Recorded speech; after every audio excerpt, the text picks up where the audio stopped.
आदरणीय अध्यक्ष महोदय,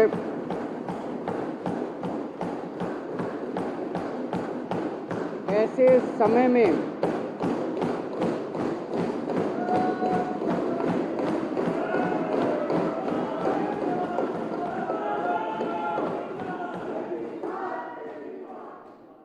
अध्यक्ष जी, ऐसे समय में जब भारतीय जनता पार्टी की केंद्र सरकार ने देश में जनतंत्र को कुचलने में कोई कसर नहीं छोड़ी, आज इस सदन के अंदर जो कुछ घटनाएं घटी हैं वो शायद जनतांत्रिक मूल्यों के लिए एक बहुत बड़ा और अच्छा उदाहरण पेश करती हैं। विपक्ष के लोगों ने अविश्वास प्रस्ताव पेश किया। जब हमारा सदन शुरू हुआ था कुछ दिन पहले, कितने दिन हो गए? 8 दिन हो गए। 8 दिन पहले जब शुरू हुआ था उसी दिन इन्होंने मीडिया में अनाउंस कर दिया था कि हम नो कॉन्फिडेंस मोशन लाएंगे। सब लोगों को ये लग रहा था यार ये कैसे लाएंगे, क्योंकि उसके लिए तो 14 आदमी चाहिए होते हैं, इनके पास तो 8 ही हैं। तो एक पत्रकार ने इनसे पूछा, इन्होंने कहा नहीं हो गई ये बात, 6 से और हो गई ये बात। मेरे को पता नहीं यार, फिर मैंने कहा यार मेरे वाले ऐसे तो नहीं है। मैंने एक एक से बात करी। बोले जी धमकियां तो बहुत आ रही हैं, ईडी के जैसे मनीष सिसोदिया का हाल करा तुम्हारा भी ऐसा हाल कर देंगे, जैसे जैन साहब का हाल करा, झूठे केस लगा दिए दोनों के ऊपर, झूठे केस लगा के तुमको भी अंदर कर देंगे, किसी को 20 करोड़ किसी को 25 करोड़ पता नहीं क्या क्या दिया लालच।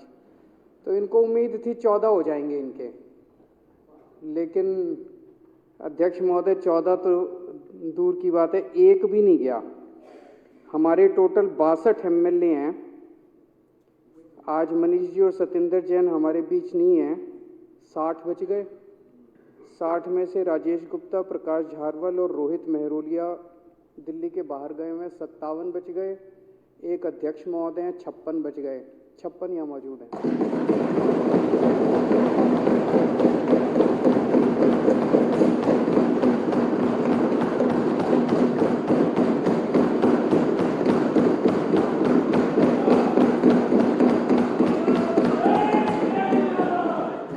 इन सारी कोशिशों के ईडी, सीबीआई 25 करोड़ 50 करोड़ इनको कुछ नहीं हिला सकता। ये तो इनका कल तक इनको फिर लगने लगा कि भाई हमारे पास आदमी नहीं है, तो कल इन्होंने वो विड्रॉ कर लिया अपना नो कॉन्फिडेंस मोशन। इनकी पार्टी हमारी जगह होती तो ये मीडिया में जाके नाचते गाते हमारा अपमान करते, देखो गिर गया इनका मोशन। हम डेमोक्रेसी में यकीन करने वाले लोग हैं।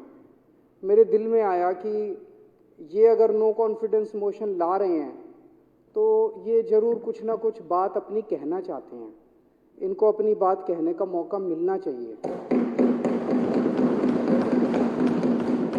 तब मैंने कहा भाई ये नो कॉन्फिडेंस नहीं ला पाए कोई बात नहीं है, तो अपने ही दोस्त अपने ही लोग हैं, आज उस पार्टी में कल यहाँ होंगे।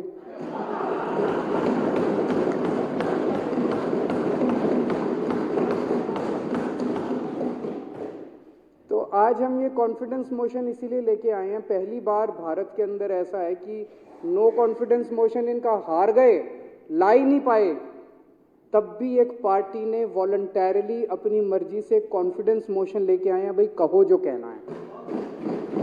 तो आज इन्होंने कहा हम कंस्ट्रक्टिव, एक वो दोहा है ना, निंदक नियरे राखिए, तो हम चाहते हैं कि ये हमारा को क्रिटिसाइज करें, हम चाहते हैं कि ये हमारी कमियां निकालें, हम चाहते हैं कि हमारी गलतियां निकालें जिससे हम सीख सकें। अध्यक्ष महोदय, सबसे पहले तो मैं आपको साधुवाद देना चाहता हूं। मैं देख रहा था 65 मिनट का डिस्कशन हुआ है, 65 मिनट में से 35 मिनट विपक्ष को दिए गए हैं, 30 मिनट सत्ता पक्ष को। हमारे 62 एमएलए, इनके 8 एमएलए, पूरे देश के मैंने ट्रांजैक्शन बिजनेस रूल्स जो भी हैं विधानसभाओं के और पार्लियामेंट के, वो मैंने निकलवा के पढ़े। जितने एमएलए होते हैं प्रोपोर्शन में टाइम मिलता है। टाइम इनको 60 मिनट के हिसाब से, इनके 11% लोग हैं, इसके हिसाब से इनको 7 मिनट बनते थे। 7 की बजाय आपने 35 मिनट दिए इनको, 5 गुना।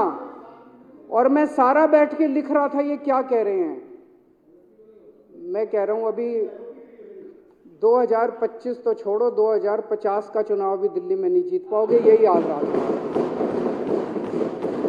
देखिए, केवल क्रिटिसाइज करने के पॉइंट ऑफ व्यू से क्रिटिसाइज करना अच्छी बात नहीं है।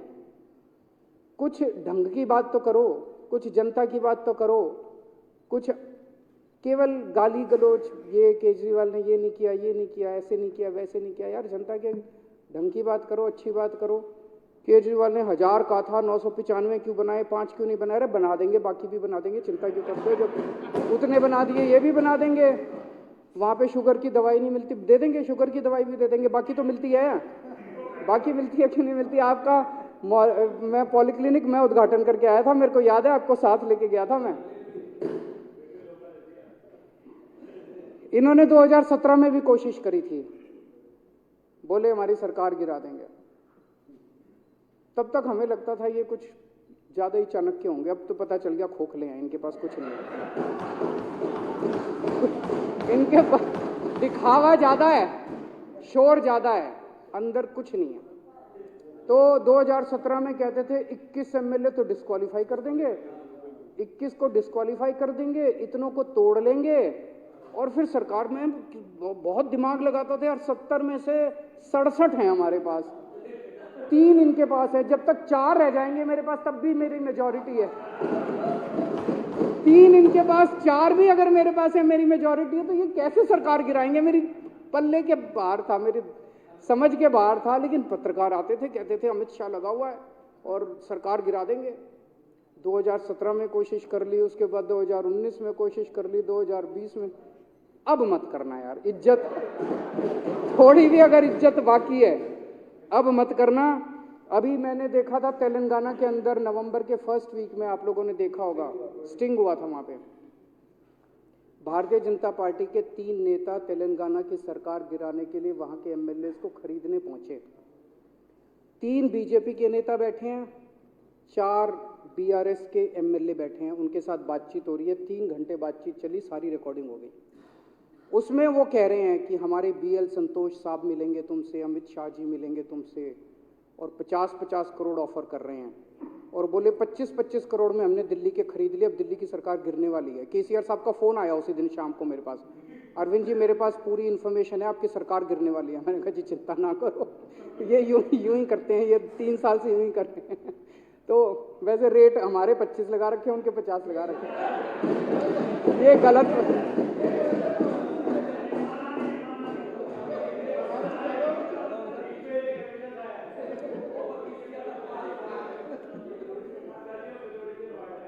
अब कोशिश मत करना, इसके बाद थोड़ी सी भी शर्म हया बची है तो अब कोशिश मत करना।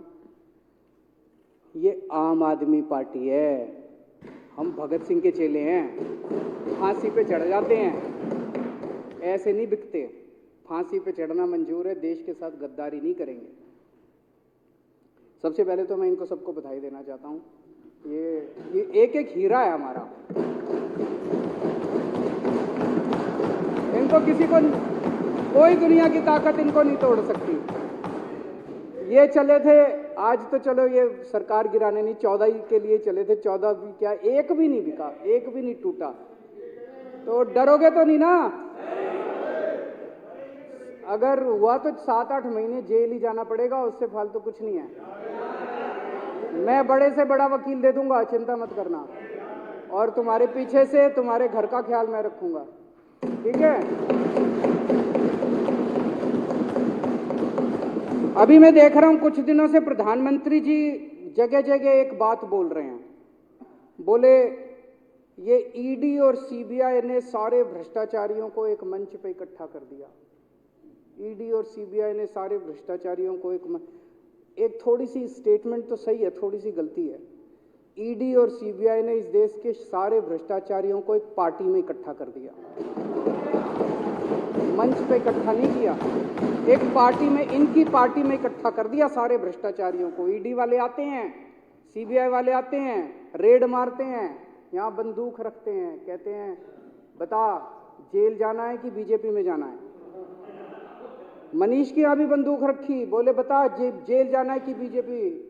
मनीष बोला जेल मंजूर है, बीजेपी में नहीं जाएंगे, मर जाएंगे लेकिन बीजेपी में नहीं जाएंगे। सतिंदर जैन के यहाँ बंदूक रखी, बोला जेल जाना है कि बीजेपी में जाना है, बोला बीजेपी में नहीं जाएंगे, मर जाएंगे। हेमंत बिश्व शर्मा के यहाँ बंदूक रखे, बोला बीजेपी मंजूर है। क्यों? उसने चोरी कर रखी थी, इन्होंने चोरी कर नहीं रखी दोनों ने, तो इनको पता है 6-7 महीने रख लेंगे, उसके बाद तो बाहर आना ही है, कुछ करा नहीं है, इससे फालतू क्या है। बेल तो मिलनी है, आज नहीं मिलेगी, कल मिल जाएगी, कल नहीं मिलेगी, परसों मिल जाएगी। नारायण नराने के यहाँ बंदूक रखी, बोला जी बीजेपी में जाएंगे। वो शुभेंदु, ये जितने उदाहरण दे रहे थे, शुभेंदु अधिकारी, मुकुल रॉय, यहाँ बंदूक रखी, उन्होंने चोरी कर रखी थी, घोटाले कर रखे थे। देश के जितने लुच्चे लफंगे लुटेरे डाकू चोर हैं, सारे के सारे अब एक ही पार्टी में हैं, बीजेपी में। तो समय एक जैसा नहीं रहता, समय बदलता है। आज इनकी सरकार है, आज मोदी जी प्रधानमंत्री हैं, हमेशा तो नहीं रहेंगे, कल तो जाएंगे ही जाएंगे, कभी ना कभी तो जाएंगे ही। उस टाइम भ्रष्टाचार मुक्त भारत होगा। कैसे? जितने चोर उचक्के हैं सारे एक ही कमरे में हैं, उनको पकड़ने में बड़ी आसानी होगी, ज्यादा जांच नहीं कर।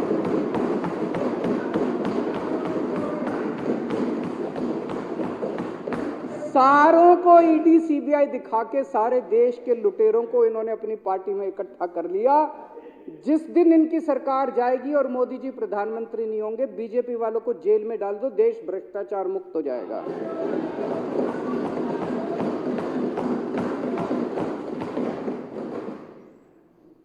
अध्यक्ष महोदय,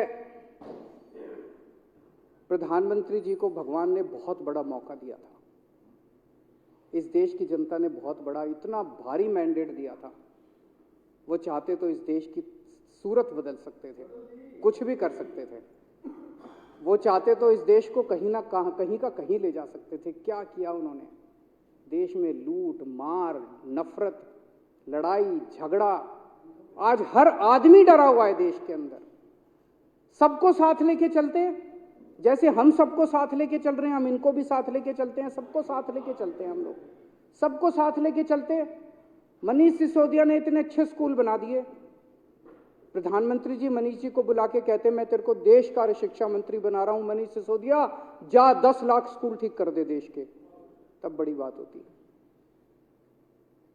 उनको इतना बड़ा मौका दिया देश के लोगों ने कि कुछ का कुछ कर सकते थे, लेकिन उन्होंने सारा मौका, आज सारे डरे हुए हैं। कल एक बड़ा इंडस्ट्रियलिस्ट आया था मेरे से मिलने के लिए, बोला जी एक एक करके सब लोग इंडिया छोड़ के जा रहे हैं, सब इंडिया छोड़ के जा रहे हैं, विदेशों की सिटीजनशिप ले रहे हैं, क्यों, क्या जरूरत पड़ गई?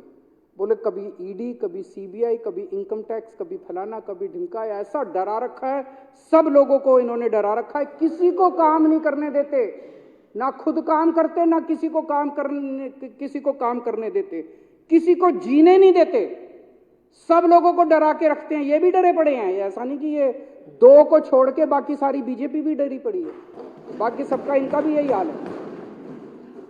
मीडिया को डरा रखा है। मीडिया वाले जब उलट सुलट गंदी खबरें, गलत खबरें दिखाते हैं, कई लोग गालियां देते हैं मीडिया को, मीडिया ऐसे क्यों है, मीडिया बिका हुआ है, गोदी मीडिया है, फलाना मीडिया।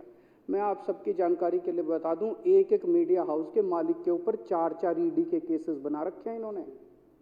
आप भी उनकी जगह होते, आप भी यही करते। मजबूरी है उनकी। जिस दिन ये पता चल गया ना मोदी जा रहा है, ये देखना ये मीडिया खा जाएगा इनको पकड़ पकड़। अभी मजबूरी है सबकी मजबूरी है, मीडिया वालों के। एक मीडिया हाउस के मालिक के ऊपर इन्होंने 4-4, जब मर्जी जेल में डाल दें इसको, जब मर्जी जेल में डाल दें इसको। सबको डरा रखा है इन्होंने, जजों को डरा रखा है इन्होंने, देश के सारे जज डरे पड़े हैं, सुप्रीम कोर्ट के जज डरे पड़े हैं, हाई कोर्ट के जज डरे पड़े हैं, डिस्ट्रिक्ट कोर्ट के जज डरे पड़े हैं, पत्रकार डरे पड़े हैं, रिपोर्टर डरे पड़े हैं, इनसे इंडस्ट्रियलिस्ट डरे पड़े हैं। जितनी ऑपोजिशन की सरकारें हैं, किसी को नहीं चलने देते। हमारी पंजाब में सरकार है, इस बार बजट सेशन नहीं होने दिया उनको। पंजाब सरकार का बजट सेशन कराने के लिए सुप्रीम कोर्ट से आदेश लाना पड़ा। गवर्नर कहता है, मैं फाइल जाती है ना हाउस की प्रोसीडिंग होने के लिए, फाइल जाती है एलजी साहब के पास, जैसे वहां गवर्नर के पास जाती है, वो तो फुल स्टेट है। गवर्नर फाइल लेके बैठ गए।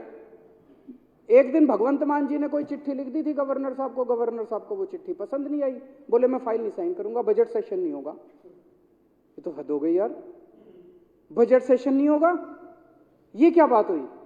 सुप्रीम कोर्ट में भगवंत मान को जाना पड़ा, सुप्रीम कोर्ट में आदेश लेके आए। अभी तेलंगाना सरकार सुप्रीम कोर्ट गई हुई है, बता रहे 12 बिल के ऊपर 6 महीने से गवर्नर बैठा, साइन नहीं कर रहा। किसी ऑपोजिशन की सरकार को काम नहीं करने देते। ये क्या कर रहे हैं ये लोग? ऐसे देश तरक्की करेगा? भगवान ने बहुत बड़ा मौका दिया था, लेकिन उन्होंने पूरा मौका गंवा दिया। मेरी अंत में इनसे यही गुजारिश है कि ये confidence no confidence, confidence no confidence, अब ये खेल खत्म करो यार। ट्राई करके देख लिया, नहीं बिकने वाले ये लोग।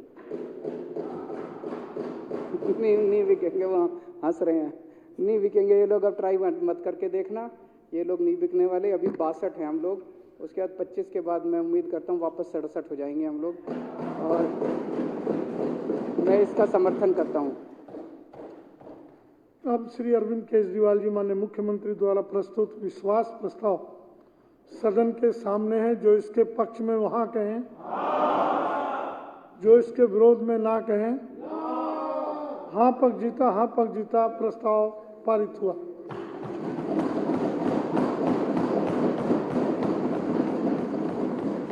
कुछ मैं 5-7 मिनट और सदन के लूंगा। एक विशेष जानकारी दे रहा हूं। दिल्ली विधानसभा ने प्रश्नकाल से संबंधित अति आवश्यक डेटा को अपनी वेबसाइट पर उपलब्ध कराने का प्रयास किया। माननीय विधायकों, शोधकर्ताओं, मीडिया और बड़े पैमाने पर जनता के लाभ के लिए इस डेटा को व्यापक तरीके से सरलतापूर्वक उपलब्ध कराने का प्रयास किया गया है। अब तक दिल्ली विधानसभा में प्रश्नकाल से संबंधित डेटा केवल वर्ष 2015 से ही उपलब्ध था। इसे एक्सेस करना मुश्किल था। दिल्ली विधानसभा अनुसंधान केंद्र DRC के फेलो आशीष कुमार, यामिनी सक्सेना, सिद्धार्थ सिंह, मंजेश राणा और अन्य ने उप सचिव श्री सदानंद शाह के निर्देशन में इस परियोजना पर कार्य किया और पहले से आसान तरीके से अधिकतम डेटा उपलब्ध करवाने का प्रयास किया। नए प्रारूप के तहत वर्ष 2008 से लगभग 10,000 तारांकित और अतारांकित प्रश्न शामिल हैं। कोई भी व्यक्ति विधायक डेटा के माध्यम से ब्राउज कर सकता है और प्रासंगिक जानकारी प्राप्त कर सकता है। साथ ही विधायक का नाम, विधानसभा क्षेत्र, सत्र संख्या, विभाग, विषय आदि का उपयोग करके जानकारी को आसानी से फिल्टर किया जा सकता है। मुझे पूछे गए सभी प्रश्नों के संक्षिप्त विवरण के साथ संबंधित प्रश्न की मूल प्रति भी लिंक के रूप में संलग्न की गई है, ताकि कोई भी इसके बारे में विस्तार से जान सके। मैं इस कार्य के लिए दिल्ली विधानसभा अनुसंधान केंद्र के फेलोज को हार्दिक बधाई देता हूँ।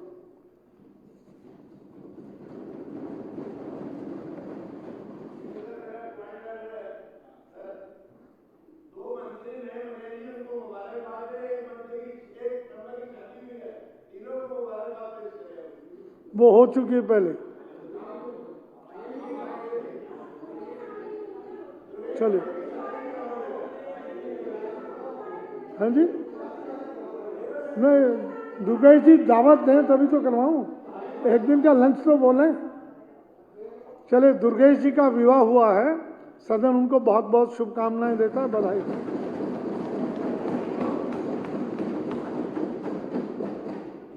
माननीय सदस्यगण, एक बहुत महत्वपूर्ण जानकारी दे रहा हूं। यह बार बार बताया गया है कि कार्यपालिका की जवाबदेही सुनिश्चित करना विधानसभा का प्राथमिक उत्तरदायित्व है। सरकार विधानमंडल के प्रति जवाबदेह है और माननीय उपराज्यपाल को विधानसभा के कामकाज में हस्तक्षेप करने का कोई अधिकार नहीं है। इसके अलावा विधानसभा का विषय राज्य का विषय स्टेट सब्जेक्ट है और उपराज्यपाल इन मामलों में केवल मंत्री परिषद की सहायता और सलाह पर ही कार्य कर सकते हैं। यह बहुत ही दुर्भाग्यपूर्ण है।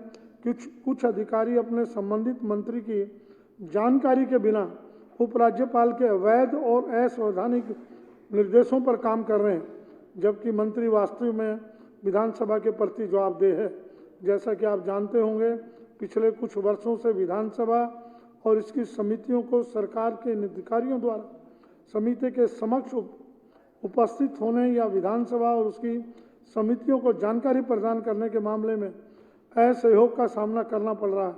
मुझे यकीन है कि वे माननीय उपराज्यपाल कार्यालय से सक्रिय लेकिन अवैध और असंवैधानिक समर्थन और संरक्षण प्राप्त कर रहे हैं। माननीय सदस्य